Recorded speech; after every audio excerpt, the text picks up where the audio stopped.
तो दोस्तों, कैसे ना कैसे करके रियल मैड्रिड ने अपनी जगह बना ली है in the champions league knockout playoffs. अभी तक नॉकआउट राउंड पे नहीं पहुंचे हैं। We will have to face some opposition, जिसके बारे में हम डिटेल में डिस्कस करेंगे इस वीडियो में। I am genuinely very sorry दोस्तों, बहुत ही लंबे टाइम से मैंने कुछ कंटेंट पोस्ट नहीं किया। That is because I have been occupied for a very very long time. And बस इस मैच के बारे में बात करना चाहूंगा। यार, ये मैच मैंने देखा एंड फर्स्ट हाफ में रियल मैड्रिड इतनी डल लग रही थी। I have no words whatsoever. ठीक है, I have no words whatsoever. Apart from that Rodrigo goal, Real Madrid इतनी डल लग रही थी, इतनी लैक लस्टर लग रही थी। मैं तो उल्टा बोलूंगा कि ब्रेस्ट ने हमारी बजा दी। ब्रेस्ट ने 23 शॉट्स ले लिए पूरे मैच में। एज ए टीम आप में वो कोहिजन नहीं था, आप में वो कंट्रोल नहीं था कि आप प्रिवेंट करो इतना ज्यादा chance creation from the opposition. ठीक है, तो specially in the first half Real Madrid were silent. Rodrigo के गोल के अलावा Real Madrid were silent. And वो गोल जो आया भी है ना, वो पूरी पूरी तरीके से इंडिविजुअल ब्रिलियंस के बेसिस पे आया है। अगर आप तीनों की गोल्स की क्वालिटी देख लो, जो भी हमने मारे, रोड्रिगो की ब्रेस हुए, जूड बेलिंगम का गोल हुए, वो तीनों के तीनों गोल्स इंडिविजुअल ब्रिलियंस के बेसिस पे मारे गए हैं। डेफिनेटली रोड्रिगो का जो सेकंड गोल है वो एक तरीके से डिफ्लेक्शन के तौर पे उसे मिला था एंड उसने कन्वर्ट किया था। बेलिंगम के लिए टैप इन थी, वो सारी बातें हैं। पर उसके अलावा प्योर इंडिविजुअल ब्रिलियंस के बेसिस पे ही हम ये मैच जीत पाए हैं। अगर रोड्रिगो के अलावा अगर किसी एक और प्लेयर को मुझे कॉम्प्लीमेंट करना पड़ेगा इस मैच में, that will be Luka Modric. Luka Modric जब भी खेलता है, ही always deserves that praise. And you know, Luka Modric से पर्टिकुलरली मेरे को प्रॉब्लम नहीं है। प्रॉब्लम मुझे इस बात से है कि जब फ्रान गार्सिया, आपका राउल असेंशियो, डैनी सबायोस इतना कंसिस्टेंटली परफॉर्म कर रहे हैं, तो आपको फिर से बेस्ड ऑन पेपर उन प्लेयर्स को सिलेक्ट क्यों करना है जिनका फॉर्म डाउन है। हमें मालूम है Brahim Diya's goal scoring wise ये सीजन उतना अच्छा कंट्रीब्यूट नहीं कर रहा है। डेफिनेटली डिफेंसिवली उसका आउटपुट हमें दिखता है, पर ऑफेंसिवली वो गोल्स में या फिर असिस्ट में उसको तब्दील नहीं कर पा रहा है। ये चीज हमें पता है। हमें ये बात भी पता है कि जब भी आर्दा गुलर पिच पे आता है, वो फाड़ के रख देता है पूरी पिच को। He creates chances left, right and centre, and सामने वाली टीम को खोल के रख देता है।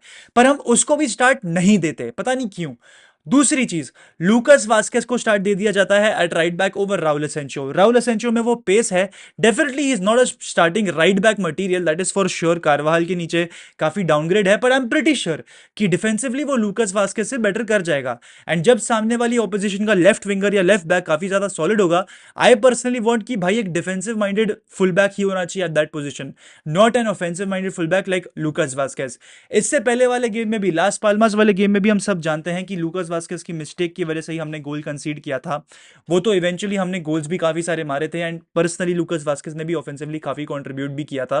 पर ऑल टुगेदर हम सब ये जानते हैं कि लूकास वास्केस एक डिफेंसिव लायबिलिटी है एंड फर्लिन मेंडी का फॉर्म अच्छा नहीं है। काफी सारी स्टेटिस्टिक्स निकल कर आ रही है, बार बार ट्विटर पे आप वो देख सकते हो कि फर्लिन मेंडी की कुछ क्रॉसिंग भी नहीं है, उसकी कुछ passes played inside the final third भी नहीं है। सारी ऑफेंसिव मैट्रिक्स जो एक फुलबैक के लिए होनी चाहिए, वो उसमें काफी खराब है। अगर हम ड्रिबल्स पर 90 की बात करें फॉर अ लेफ्ट बैक या for a full back in general, Alejandro Balde उस लिस्ट को टॉप कर देता है। फ्रान गार्सिया कहीं ना कहीं बीच में आ जाता है and Ferland Mendy lowest of the lowest में है भाई।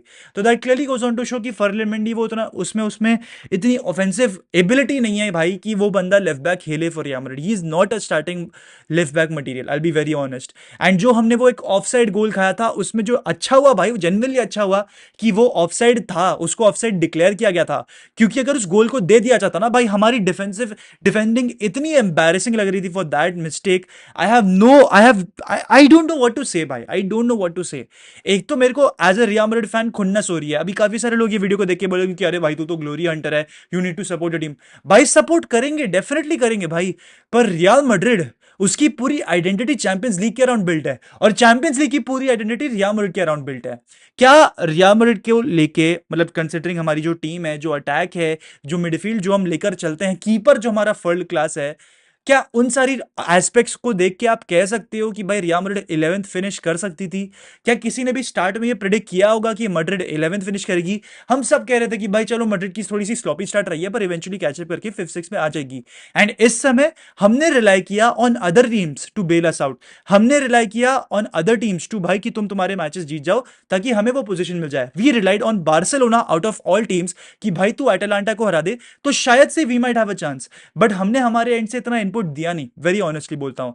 बिकॉज अगर एंचेलोटी को टॉप एट जेन्युइनली सिक्योर करना होता ना, वो इस मैच में बहुत ही गोल्स बोलता टीम को स्कोर करने के लिए। वो बोलता है रोड्रिगो भाई तू हैट्रिक मार, एम्बापे को बोलता है भाई तू हैट्रिक मार, बेलिंगम तू असिस्ट करते रहे, वैल्वर्डे तू एक लॉन्ग शॉट बैंगर बजा दे, ब्राहिम तू गोल्स मार। ऐसे इंस्ट्रक्शंस देता भाई वो बहुत ही ऑफेंसिव माइंडेड इंस्ट्रक्शंस देता था। पर ऐसा कुछ ऐसा हुआ नहीं। अल्टीमेटली मैं बस ये बोलना चाहूंगा, एक डल रियल मैड्रिड फर्स्ट हाफ था, सेकंड हाफ में थोड़ा सा हम जागे एंड इसलिए हमने थोड़े बहुत हमारे चांसेस कन्वर्ट करे। पर stats are right in front of you. हमने ब्रेस्ट को 23 शॉट्स लेने दिए जिनकी हमको दबा के रख देनी चाहिए थी, उनकी उन्होंने कुछ हद तक हमारी भी दबाई भाई। 23 शॉट्स हमने उनको लेने दिए। 1.34 का एक्सजी उन्होंने क्रिएट किया कंपेयर टू मैड्रिड 2.35। तो स्टैट्स आपके सामने हैं एंड स्टैट्स बातें कर देते हैं भाई। इस समय हमारे को ये भी बताया गया है कि प्लेऑफ्स में जो है हमें या तो मैनचेस्टर सिटी को फेस करना पड़ेगा या सेल्टिक को फेस करना पड़ेगा। Most likely I think Celtic ही होनी चाहिए, बिकॉज मैनचेस्टर सिटी को हमने पिछले 6 साल में 4 या 5 बार फेस कर लिया है ऑलरेडी। तो अब थोड़ा सा ज़्यादा हो जा रहा है भाई। एंड प्ले ऑफ में मैं नहीं चाहता कि ये आमने सामने भिड़े। I would personally want them to beat each other या फिर face each other in round of 16, क्योंकि वो थोड़ा सा रिस्पेक्टेबल लगता है, थोड़ा सा रिस्पेक्टेबल लगता है। प्ले ऑफ में आई वुड वांट सेल्टिक, ताकि हम एटलीस्ट सेल्टिक को हरा जाए, and I want Bayern to place Man City. Man Bayern का भी सेम सिचुएशन है, आइदर दे फेस सेल्टिक और either they face Man City. So I personally feel कि भाई मैड्रिड जो है कैसे ना कैसे करके राउंड ऑफ 16 में तो पहुंच जाए। प्ले ऑफ्स में हमें ये भी बताया गया कि मैड्रिड जो है सेकेंड लेग एट होम है। I don't know if that really plays in to our favour, I hope it does, but यही वाली बातचीत है भाई। प्लेऑफ्स में तो हम निकल ही लेंगे कैसे भी करके। राउंड ऑफ 16 में हमको या तो बायर्न मिलेगी या तो मैन सिटी मिलेगी, सही। राउंड ऑफ 16 में हमको या तो एटलेटिको मैड्रिड मिलेगी या बायर लेवरकुसन मिलेगी। तो that is also an interesting time, because I would like to face both of them, like either of them in the competition. Bayer Leverkusen personally, because फिर मुझे जाबी अलोंसो पर्सनली देखने मिल जाएगा ना at the Bernabeu, फिर मेरे को थोड़ा सा रियलिस्टिक लगेगा ना भाई कि फ्यूचर में भाई ये बंदा आने वाला है। तो वो वाली बातचीत है भाई। ऑल टुगेदर अगर पूरी टीम की बात करूँ तो Courtois had a lot to do, बहुत सारे सेव्स उसको करने पड़ गए थे। ऑलमोस्ट 4 से 5 इंपॉर्टेंट सेव्स करे हैं कोर्तुआ ने इस मैच में। उसके अलावा डिफेंस की अगर बात करूँ तो भाई Tchouameni had a decent game, but again मेरे लिए चुआमिनी के लिए वही पॉइंट स्टैंड करता है कि वो थोड़े से लाउजी फाउल्स कमिट कर देता है। एंड वो एक मिडफील्डर है, वो मिडफील्डर वाली मेंटालिटी लेके ही चलता है। He does not have a defender mentality.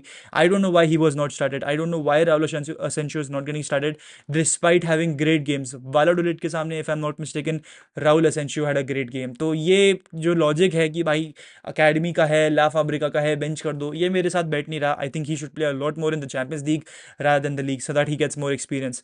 पर अगर ऑल टुगेदर बाकी प्लेयर्स की बात करें, लूकास वास्केज वो सब पार, ओकेश फर्रन मंडी के लिए भी उतना ही बोलूंगा। आई don't know why Carlo Ancelotti starting these players. Midfield की अगर बात करूंगा तो वैल्वर्डे स्लाइटली टायर्ड लग रहा था मुझे। आई पर्सनली फेल कि ये सबायस का गेम था, Ceballos should have dictated the tempo, because जब से क्रूज गया अगर कोई प्लेयर सक्सेसफुली टेम्पो को डिक्टेट कर रहा दैट इज सबायस भाई, और सबायस की डेफिनेटली इंपॉर्टेंस बहुत बढ़ गई है। मैं एक इंटरेस्टिंग वीडियो भी बनाना चाहता हूँ ऑन डैनी सबायस पर्टिकुलरली, तो उसको देखना आप, काफ़ी टाइम बाद आएगा वो, मतलब काफ़ी टाइम भी नहीं, थोड़े टाइम बाद आएगा वो। उसके अलावा भाई अगर अटैक की बात करूं तो भाई हमारा अटैक उतना सॉलिड है कि हम चैंपियंस लीग में किसी भी टीम को हरा दे। पर या भाई ये जो डिफेंडिंग है ना भाई, ये जो हमारी डिफेंसिव कोहीजन है ना भाई, वो बहुत ही सबपार रहती है भाई। पर जैसे ना कैसे करके हम निकल चुके हैं 31 को, if I am not mistaken knockout round का ड्रॉ होने वाला है, तो पता चल जाएगा हु विल बी प्लेसिंग। अगर it will be Man City so be it, Celtic so be it. But इसी के साथ दोस्तों I would like to end the video. If you watching till the end, Hala Madrid इन अलमास हस्ता el final, vamos Real. So, bye bye.